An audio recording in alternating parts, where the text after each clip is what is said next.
Welcome to the deep dive. Today, our mission really is to unpack the power and persistence of just one name, Ophelia. We've got quite a stack of sources here spanning, well, centuries of literature, but also right up to modern music. And they all seem to confirm that this character she's way more than just some footnote in Shakespeare. She's this enduring figure. Yeah, she really is. It moves from, academic text right into this shorthand for really deep personal, emotional geography. It's quite something. And what's fascinating here is just how consistent that echo has been over time. Mm. Ophelia isn't just Polonius's daughter from Hamlet. She's, I don't know, like a centuries-old cultural mechanism almost. Yeah, mechanism. I like that. And that mechanism, it still resonates. You see it maybe especially in music. We're tracking references from, 10,000 Maniacs, the Lumineers, the band, and, well, most recently, Taylor Swift. It really shows how literature gets kind of absorbed into personal landmarks. Okay, I think we have to start with the now then, right? With Taylor Swift. When she released The Fate of Ophelia, people didn't just hear a name. They got it. They immediately understood this complex history it carried. Like a shorthand for a very specific kind of sadness, maybe vulnerability, constraint. It's instantly recognized. That name gets invoked Yeah. by artists. God. Swift, yeah, but also Natalie Merchant, who is so tied to that upstate New York college scene, remember? Oh, absolutely. Or the Lumineers, connected to Denver. They even have that venue, Ophelia's Electric Soapbox. It's like the name becomes a way to talk about longing, loss, and just that immense social pressure that can fundamentally, well, crack a person. That is a truly powerful hook. So, okay, to understand how she became this personal landmark, this cultural key, we need to trace that echo back, all the way back to the source. To Shakespeare. To Shakespeare's Ophelia. So, in Hamlet, Ophelia, she's introduced as Polonius's daughter, right? And Hamlet's beloved. She seems bright, dutiful, but she's fundamentally boxed in, defined by the expectations of this court that really values obedience, spectacle over, well, honesty or truth. Right.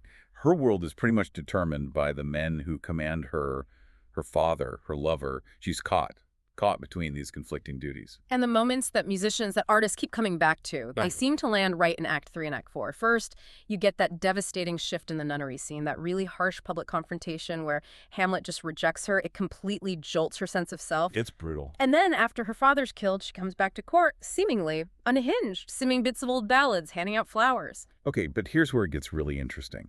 That famous flower scene. It's often just read as simple madness, right? Yeah, that's the common take. But it's arguably much more.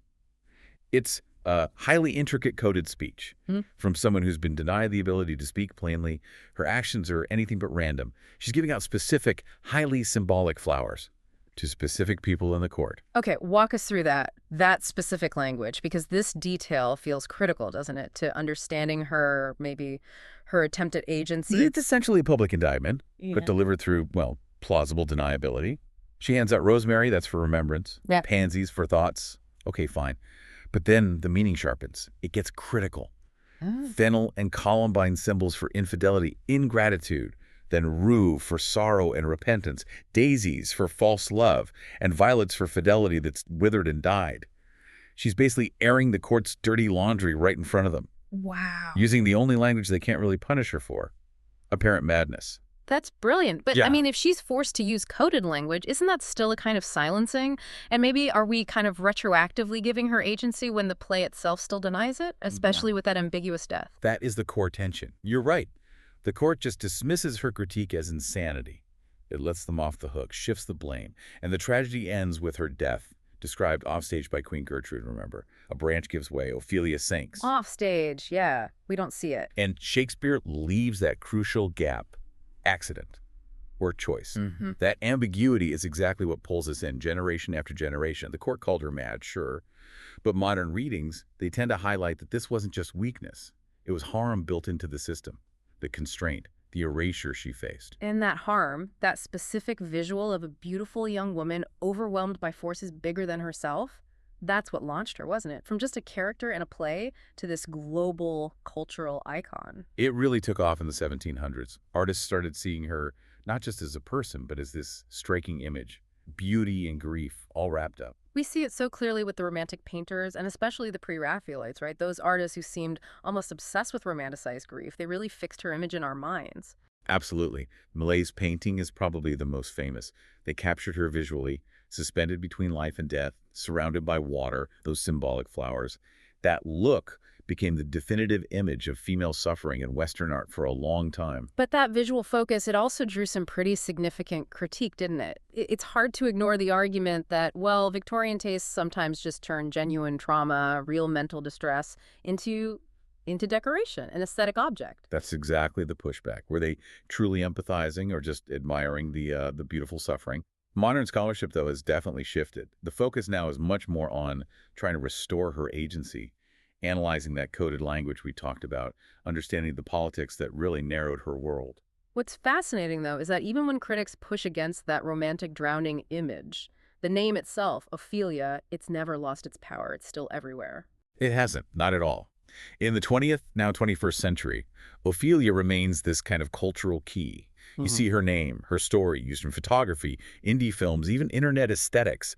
It unlocks conversations about gender, agency, the cost of being, seen but not heard. Right. She helps us talk about grief and mental health, but the focus now seems less on making it pretty and more on the struggle itself, less romanticized. Okay, that makes a perfect transition then. Let's get into the musical deep dive. How do these four very different songs borrow Ophelia's name? How do they capture that blend of maybe tenderness, danger, and social pressure we've been discussing? Well, they show us that drowning is only one possible metaphor, right? Yeah. Musicians reinterpret her by borrowing the feeling of being overwhelmed or maybe just absent, unheard. Okay, let's start with the band, Ophelia, 1975.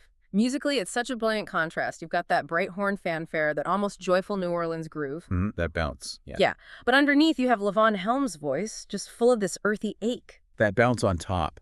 It just makes the sorrow underneath sharper, doesn't it? And the lyrics here, they focus entirely on her absence. An empty house, boarded windows, mail piling up.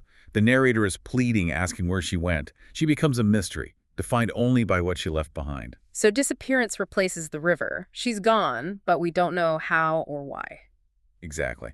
In the play, Ophelia is kind of defined by what others say about her. Here, the band captures the wound of her total absence. No closure. Just that perfect mix of celebration and sorrow in the music itself. Okay, so next up, let's jump forward quite a bit. 2016, the Lumineers' Ophelia. Musically, very different. It's infectious, almost homespun, kind of insistent with that ragtime-ish piano and the hand claps, the marching drum. Yeah, it's got that insistent feel, and the lyrics immediately link the name to this state of internal turmoil. Ophelia, you have been on my mind since the flood.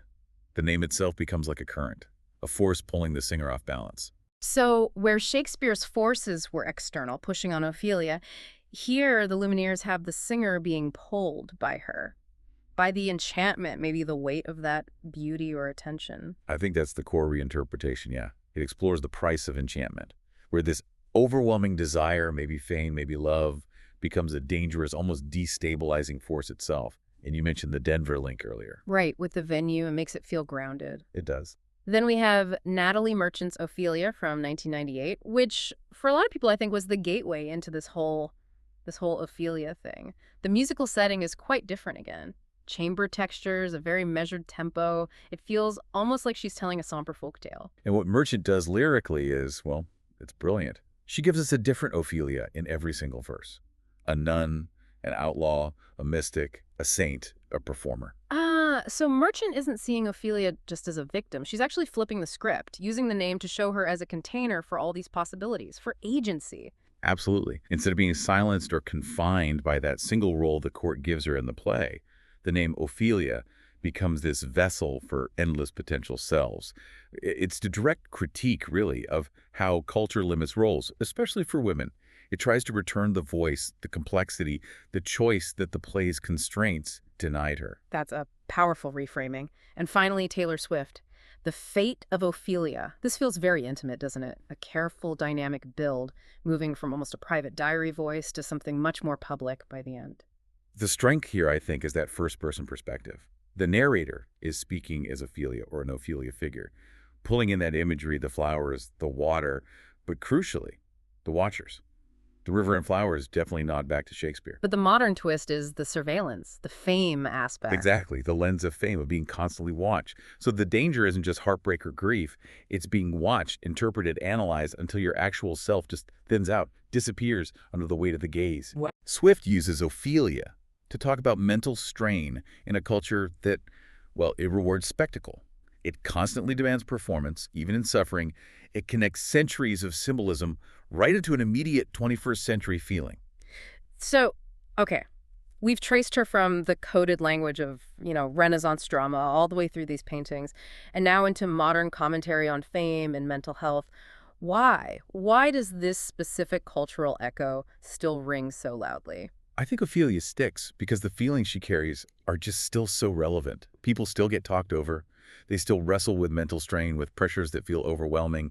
They are still pulled between love, duty, power. The core conflicts haven't gone away. Not at all. And artists reach for her, I think, when they need a symbol that holds both beauty and danger in the same breath. She functions as a kind of mirror, then. Maybe more than a mirror. She Yeah. feels like a perfect symbol for our time, maybe because she captures that conflict between the pressure to perform vulnerability, be beautiful in your sadness, like Yeah. the paintings wanted her to be, and the urgent, visceral need for genuine agency, which is really what she was seeking with those flowers, with that coded language, Yeah. the need to be heard on your own terms. That is a profound distillation. What a journey, really. Moving from, a few symbolic flowers in a Danish court all the way to becoming commentary on surveillance culture and the modern cost of being truly seen. It just shows the incredible power of literature, doesn't it? How it keeps reinventing itself.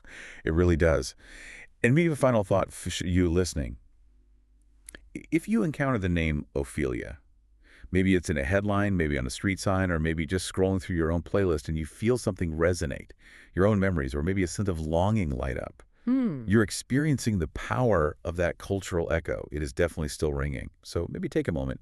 Consider what specific pressure or what specific longing the name Ophelia reflects in your own context right now.